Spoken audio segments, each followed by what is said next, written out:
for joining us here at noon. I'm Christine Pitawanich. We begin with a new ruling from the U.S. Supreme Court this morning that impacts abortion rights. The justices rejected a challenge to the abortion pill mifepristone. The move means the commonly used drug will remain widely available.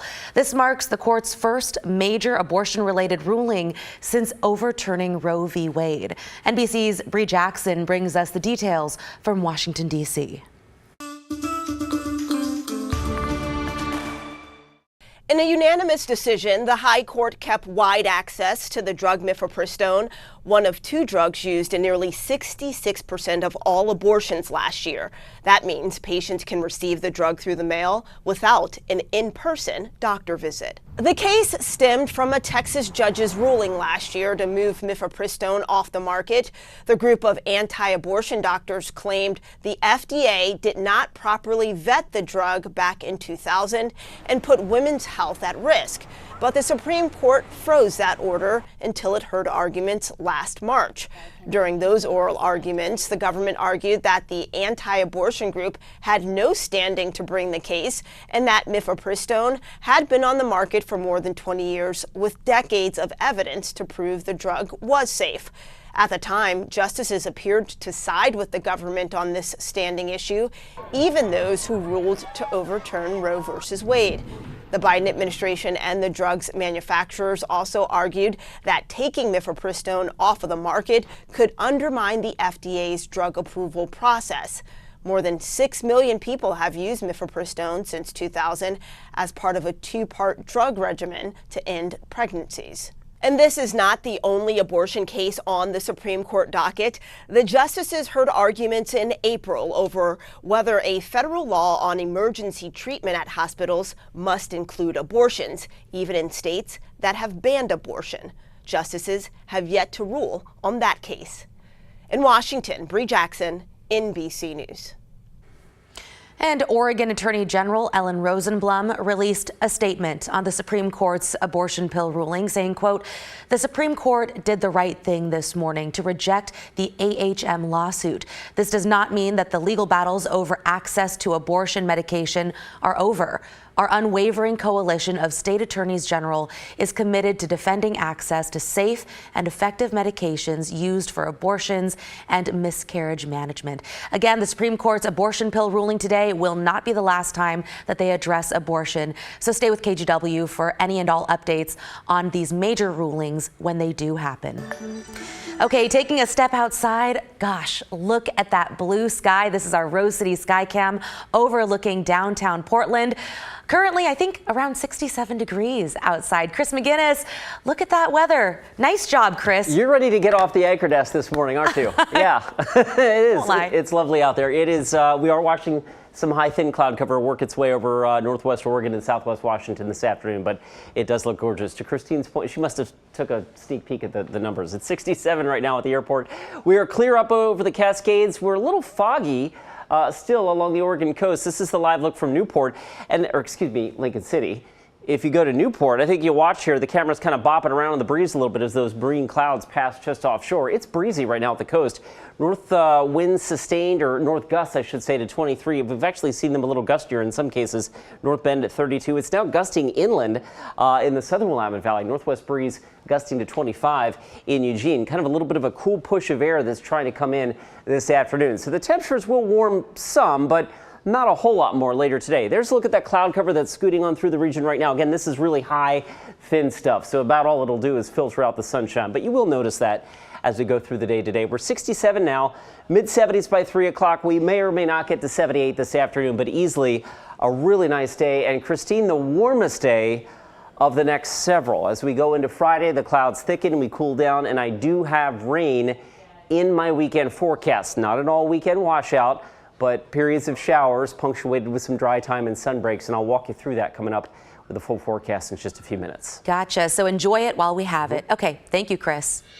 Let's get to some of your local headlines now, starting with new video of a car that rammed into the side of a building in Gresham. It happened overnight at the intersection of Southeast 182nd and Market Street. The car crashed into the Coda Outpatient Recovery Center. Crews had to clear trees and put up wooden planks to support the building. We reached out to Gresham Fire for more information and are still waiting to hear back. Put your hands high in the sky, driver! Really stressful situation there, and newly released body cam and dash cam video is giving us a closer look at this high-speed chase and shootout along I-5, where state troopers tracked down a double murder suspect.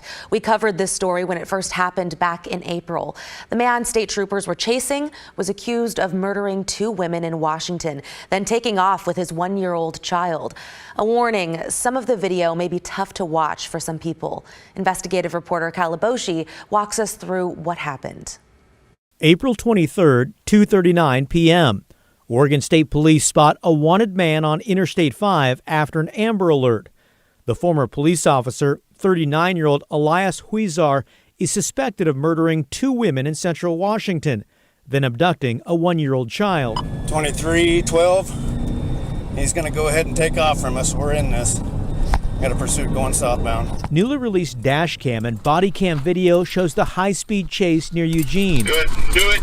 Police try to rear-end the suspect's vehicle. 312 is going to redirect it down the freeway. But the suspect continues on. Turn around, Kenny. Officers ram him again, but he doesn't stop. Seconds later, there's an exchange of gunfire. He's fine. Nobody is hurt during the initial shootout, and the chase continues on I-5 southbound. 2312, shots fired at me. I'm good, I think. The suspect then crashes a few miles away. When police catch up with him, they find him dead of a self-inflicted gunshot wound. Police pull the 1-year-old from the car. The child is okay, and the chase is over. That was KGW reporting. In addition to the videos, police also released an 85-page report that says before the chase, they tracked Huizar to the Portland area after he apparently used his bank card at an ATM. The report also says he may have swapped out the car's license plates with stolen plates to avoid getting caught. To Corbett now, where one person was life-flighted from a crash on the historic Columbia River Highway near Bridal Veil Lakes. The Multnomah County Sheriff's Office said it happened around 10:30 last night. 3 people were inside the car, and the one person airlifted had serious injuries. No word yet on what led up to that crash. To Salem now, where police have arrested a 3rd teenager for his involvement in the shooting death of a pet cat last month. The 15-year-old is charged with animal abuse, tampering with evidence, and interfering with an officer. Last week, police arrested 2 other teens on animal abuse charges stemming from that very same incident. But they still have not identified who actually pulled the trigger that night. If you take a look at your screen, the Salem Police tip line is there at the bottom. Investigators want anyone with information to call that number.